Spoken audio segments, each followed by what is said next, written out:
This week's video update on the e30 s54 M3 project. So the rear wheel arches have finally arrived. As you can see, we're actually fitting carbon fibre wheel arches. A couple of years ago I decided to mould them. Good job I did, because obviously they've gone discontinued now. So I now remake the inner wheel arches in carbon fibre. This is actually a good thing, to be quite honest, because what I'm about to explain to you is on these bodies of these cars, no matter how good you are or how much glue you use, sealant, you would never ever be able to make the wheel arch area as waterproof as the original M3 was from factory. The main reason this is that BMW, when they do it, they actually paint and spot weld both surfaces together all the way around the wheel arch. So all the way around this area, they're spot welded, crimped while they're spot welded, and then panel sealer is also put in between that joint. So as they're squeezed together, the panel sealer squeezes out, spot weld happens, and they're also glued all the way around as well, all the way around on the inside. So this outer panel has glue attached to it, which comes all the way up around the actual fuel filler neck and then all the way around the arch. So that happens on both sides with the original metal panels. And obviously, as the car condensates, which all cars do, every single car condensates whilst you're using it. Heater, the metal being cold, you heat the car up, condensation appears in the roof itself. What actually happens then is the condensation will actually work its way down the C-pillar and come along the inside of the rear quarter to the tops of the rear wheel arches. Now, as you can see inside this wheel arch, as it would condensate, so I'll try and get the torch in there while I'm trying to show you. But as it would condensate, you can imagine the condensation running down the inside here, coming down the back of the rear quarter panel, and then it meets the outer arch, where this inner arch, this carbon inner arch, actually meets the lip of the outer arch. Now, if you spot weld, so any body shop, if they spot weld the new panel on and use weld through primer, but you're still going to have an area, a surface area, where water can get in between the rear quarter panel and the outer inner tub, they're called. So there's a rust issue. So within sort of 4 or 5 years, you'll actually start to have surface rust appearing from the inside of your arch. So the rust will work its way outwards and your wheel arch will just start to rust. So no matter how good you are and how good a repair you do, you will never ever stop the rust from happening if you use a metal rear inner tub. Now, obviously what I'm doing on this car, and because we're going down the road of using carbon fibre arches, is that I can actually bond this whole entire arch in all the way around. So I can use glue all the way around on both surfaces. I am going to remove the top lip, so this lip is going to be removed all the way around to about here again, where the return comes down. The reason I'm doing that, that lip I'm on about, the reason I'm doing that is because I want to be able to roll the steel arch. So once I've welded the rear quarter on, I'm going to get an arch roller and roll the arch upwards, back on itself. Obviously use sealant in that area, but I'm doing that so he can obviously run wider wheels. There isn't a limit to the wheel he can run because we haven't left the arch as it is. So in factory, from the factory, this lip all the way around from about there to about here was originally rolled up. Now, if I don't cut that lip off that carbon fibre inner wheel arch, that will leave an area which I can't roll. I can't roll the steel item up because the carbon fibre will crack and break. So I'm going to remove that part on the arch, then roll the steel up onto it. So I'm going to have a glue joint which will will be all the way around here, just like the factory, like I mentioned, but also a glue joint on the very back once the steel's been rolled back up on itself. So there'll be a binding surface all the way around the arch to stop water penetrating the actual inside of the steel arch. So we're giving this as much utmost protection as we possibly can on the actual car itself to stop further rust issues in the future. So what I've done is, you can see I've actually painted with 2-pack paint. I've painted the inside of all the wheel arches, both sides, all the way down, and I've also painted each surface where the carbon fibre arch will be bonded onto the car. So we'll just go into the wheel arch itself. We've totally rust killed the inner arches, as you can see. Everything is freshly painted all the way around. So the surface I'm talking about is this surface, which would have originally, where the spot welds would have been for the inner arch to be attached to.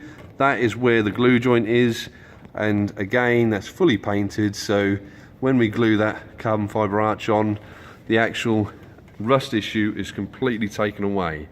I can't get to remove the under sealer out of the shock area until obviously the car's fully welded and off the jig, but that's the last little area to do.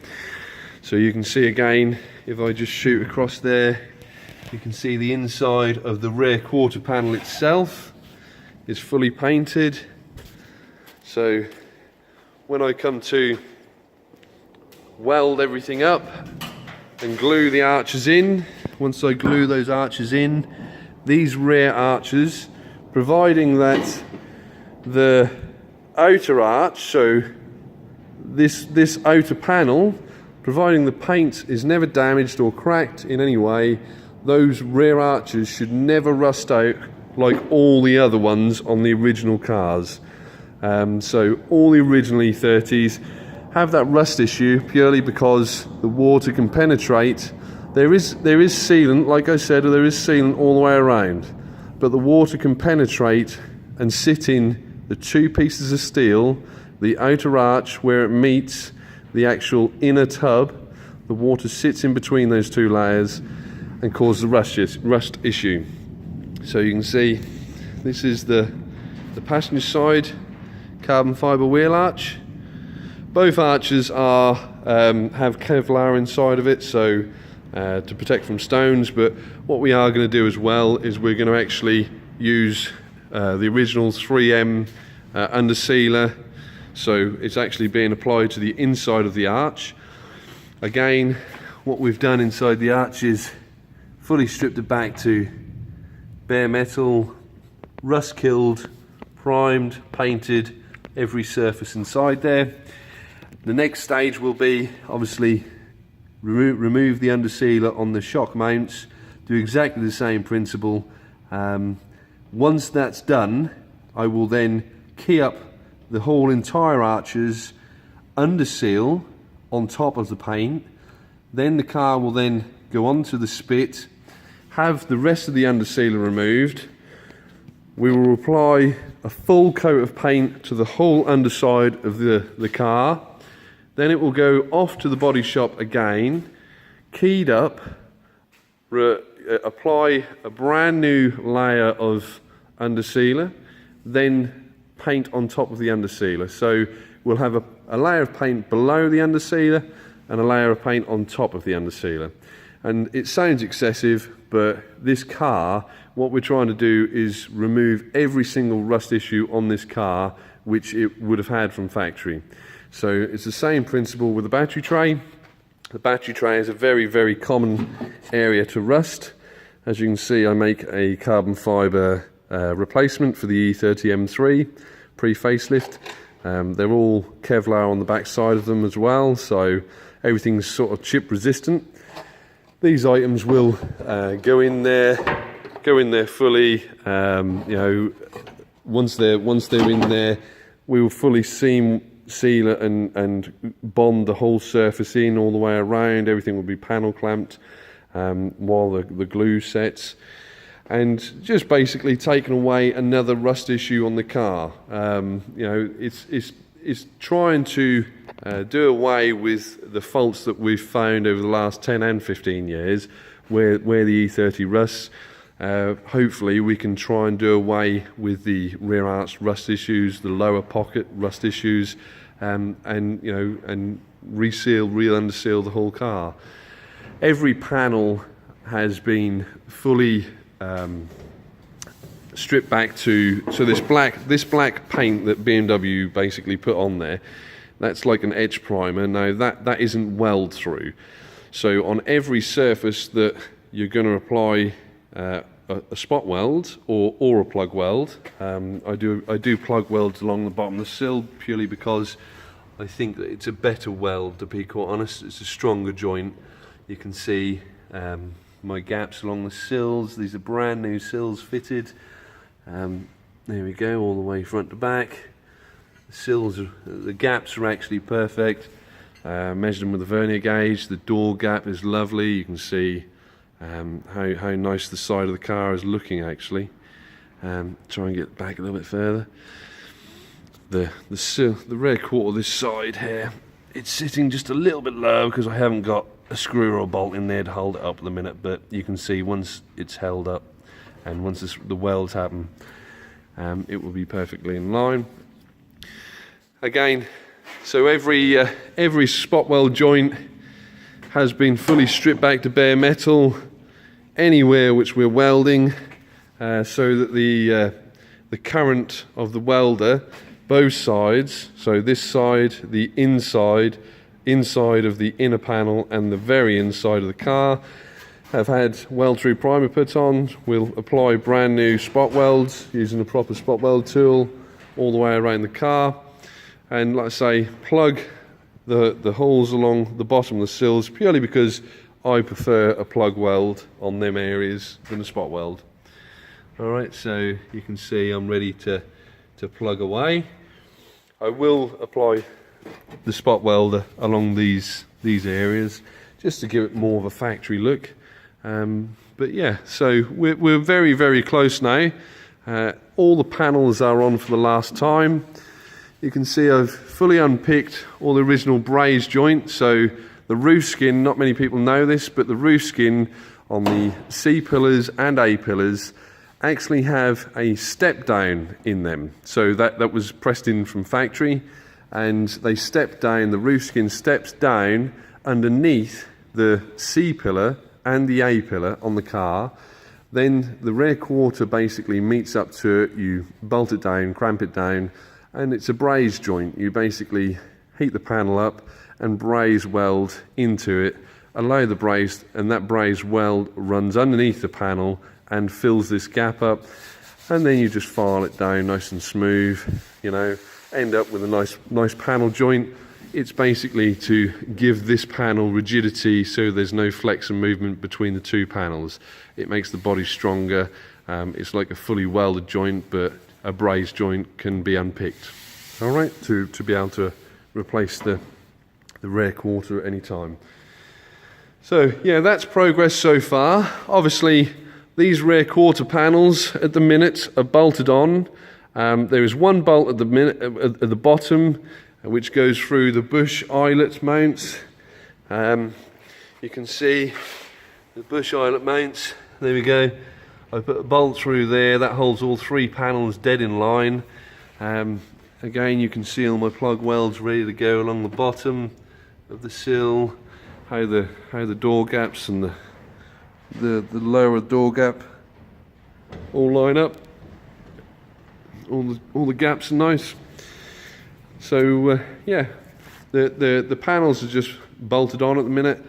I'm going to, as of Thursday, undo the bolt, feed these wheel arches in. Once I've fed them in, allow them to sit in their natural position, and then I can start to pilot hole the arches themselves. I can then remove, once the arches are pilot holed, I can then remove the rear quarter panel, glue these items onto the inner tub, which is that white part there. Once they're glued on, I can then apply my glue to the actual outer tub and the rear quarter panel, offer the rear quarter panel on for the last time, and then start to weld the whole panel on. So there's a few more areas that I need to just clean up before I do this. There are areas like the wheel well at the back here, purely because we're removing every piece of undersealer on the car from front to back and renewing it, brand new paint. These are areas like this wheel well and along the chassis rail up here that you won't be able to get to with any kind of wire wheel, and especially when the carbon fibre tray is in here, you don't want to be going near that with a grinder with a wire wheel on. So one little jolt and you're through the battery tray. Alright, so taking them back to bare metal just under here. Once the back panel goes on, you wouldn't have access to get anything up between there to get the undersealer off. So forward thinking, get all that removed before we put the back panel on. Once the back panel on, it is literally ready to weld. So very close, within the next week or so, this car will be fully welded up, off the jig onto the spit.